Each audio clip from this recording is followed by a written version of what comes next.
Welcome back to Navigating Postpartum Wellness podcast, where motherhood and wellness meet faith, presence, and honest conversations. From Navigating Postpartum Wellness Media, we unpack the real work of motherhood beyond the highlight reels. I'm your host, Dre Williams, writer, founder of Navigating Postpartum Wellness Media, and a mom of two. This space is for every mom who's carrying the weight of expectations but choosing to build softer, sustainable rhythms of wellness. Together, we'll talk about the inner work, breaking cycles, finding balance, and leaning into God's vision for your life. Because you're not just raising kids, you're raising the standard of living. If you have ever felt overwhelmed but deeply called to more, you're in the right place. Let's dive in. Welcome back to another episode. I want to talk about food. That's what this episode is about today, food. Not recipes, not cooking hacks, but the mental load around feeding a family. Because for me, the hardest part of cooking was never the cooking, it was deciding. Recently, I want to say 2 months ago, I was looking at HelloFresh out of curiosity. I like how you could just choose off a menu and not think, but then I realized I didn't want to spend $200 a week on meals when I already knew how to cook. And also that it wasn't going to feed us the whole week. It was just only going to feed us for like, what, 3 meals or something like that. But what I actually wanted wasn't the food, it was the decision relief. Every day asking what's for dinner was draining. And once you're tired, overwhelmed, and overstimulated, that question feels 10 times heavier. So instead of outsourcing meals, I outsourced the decision. I created a spreadsheet with all the recipes we already had. I set it up as so meals rotate automatically, right? Then, if we don't know what to eat, we just look. And also, this was one way I started first.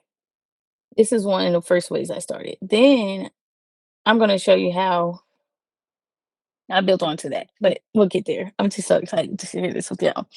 There was no debating, no scrolling, no stress, no at the last minute, like, "Oh, what are we gonna eat?"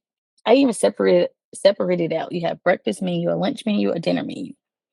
Most days I try to cook dinner earlier so evenings feel calmer because my I know that my energy is highest in the morning. So if I'm gonna cook, it's gonna be in the morning.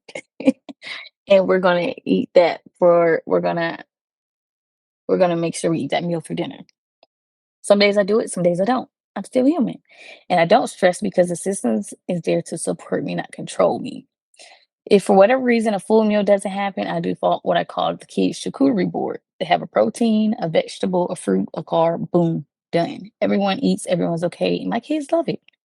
But recently, what I just started doing this month, I just eat the same thing every day, but I still use the menu. So if we want something different, but for me, I just been eating. Yeah, I love my oatmeal in the morning with the chia seeds, quinoa, and some fruit with some hemp seeds sprinkled.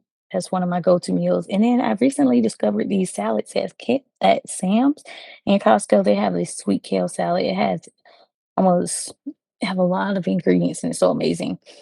So I've been eating that for lunch every day, and it just reduced my decision fatigue. To yes, it is. And now you might be like, Dre, what do you do for dinner? Well, that bag salad is big enough. Weird, but I do add my own things to it. Like I add my own protein because I've been focused on having more protein in my diet because it reduced my snacking and my energy is stable during the day. So it's not like I'm going like I'm high energy, then my energy drops. I'm like stable, right? So I add my own protein to the mix. So I add like beans, lentils, quinoa, and the bear nuggets to it, and it's been amazing. And then it's enough where it lasts me in the evening.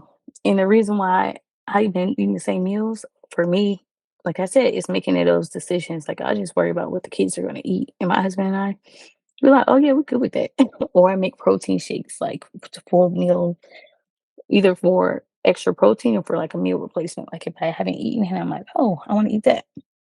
So it's okay if if you're like, I want to just eat the same thing. That's fine too, because the decision fatigue. Because my kids love charcuterie. You could switch that thing up. You could switch the protein. You could switch what the vegetables and fruit are, and let them pick how to build their board too. But yeah, but this isn't about being a perfect cook. It's about removing unnecessary stress so you can focus on what actually matters. Systems don't replace care, they protect it. So if dinner has been a daily mental battle for you, maybe you don't need new recipes. Maybe you just need a system that decides for you whether you want to create a meal system where you have the breakfast, lunch, and dinner, or you just eat the same meals. Either way, whatever works for you and your family, you do it that way. But I just wanted to share what I've been doing recently. But I hope you enjoyed this episode. Until next time. Thanks for spending time with me on Navigating Postpartum Wellness. If this episode spoke to you, I'd love for you to leave a review and check out the resources linked in the show notes, from quick wellness guides to my membership community, the Aligned Mama Collective, or better yet, come join me inside the Aligned Mama Collective, a space where moms like you are choosing faith, rest, and presence over hustle. Don't forget to subscribe so you never miss a new conversation. And if this episode encouraged you, share it with a friend who might need it too. I'll see you next time.